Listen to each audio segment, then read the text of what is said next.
I can only sympathize for the lack of knowledge about the India manufacturing story, because I don't know which are those job losses he's talking about. But we are on a foreign soil. We are not like Mr. Rahul Gandhi, who bring domestic politics to foreign lands. He's entitled to berate his own country. That's a matter of his choice. As far as we are concerned, all of India is united in its effort to improve the prosperity of our people. We are all working towards a developed nation, a prosperous nation by 2047. Viksit Bharat 2047 is our goal, our vision, our mission, our commitment, and we are all together in making the lives of the people of India better in the years to come. As regards China, it's very sad that some people possibly responsible for the growing influence of China in the India industry are choosing to continue to praise or defend the China story. Whereas the whole world today recognizes that China is a non-transparent and opaque economy. China is known to dump goods. Even the US is concerned about it. The US is imposing extra taxes and duties on Chinese goods.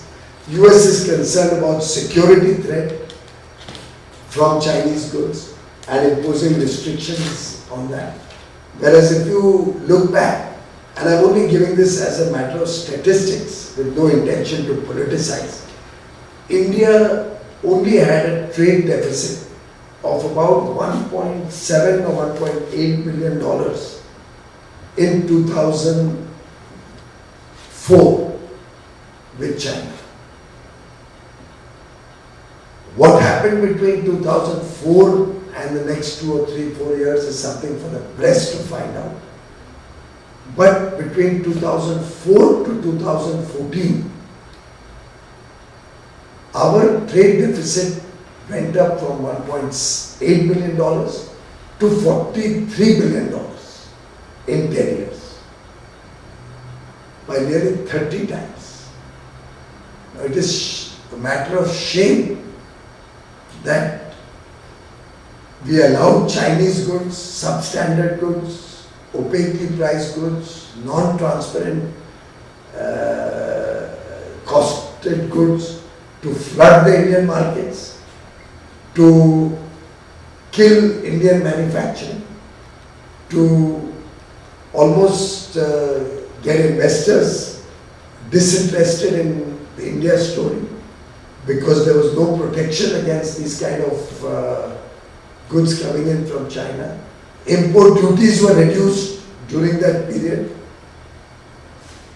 India, which was not a part of RCEP, was taken into RCEP forcibly, which was really getting India to do an FTA with China. If you look back, what was RCEP? It was a grouping of 15 countries. India already had an FTA with the 10 ASEAN countries. We already had an FTA with Japan, already had an FTA with Korea. So 12 out of those 15 countries, we already had an FTA. With Australia, we were at an advanced stage of negotiation, even at that time. But we aborted it because we thought we'd go and get into RCEP. With New Zealand, our total trade was $300 million. So at that point of time, 300 million is what, about 3,000, no, not even 3,000, 1,000 crores, 1,500 crores roughly. 1,500 crore was the total trade with New Zealand. Reh kaun gaya 15 mein? Only China. And those 15 were merely doing an agreement.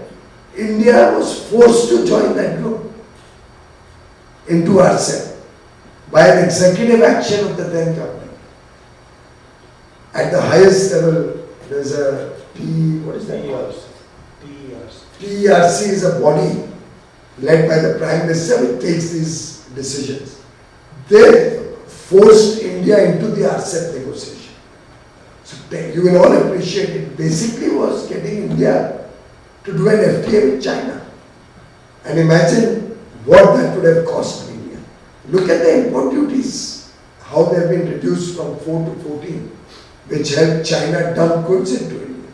And for your information, our trade deficit increased from 4 to 14 at a compounded annual growth rate of 42.85%. CAGR of 42.85%. If that did not kill manufacturing, what did? Whereas from 14 to 24, our trade deficit with China grew only by 6.45%. CAGR of 6.4. It's chalk and cheese. And this is compounding, by the way. So whereas trade deficit in 10 years in our time barely doubled, it grew by 30 times, 3,000% in those 10 years. I think it's extremely sad that certain countries, certain governments who are responsible for this problem in the first place don't even recognize and understand how they have hurt and damaged the India growth story. Anyway, that is for our domestic politics.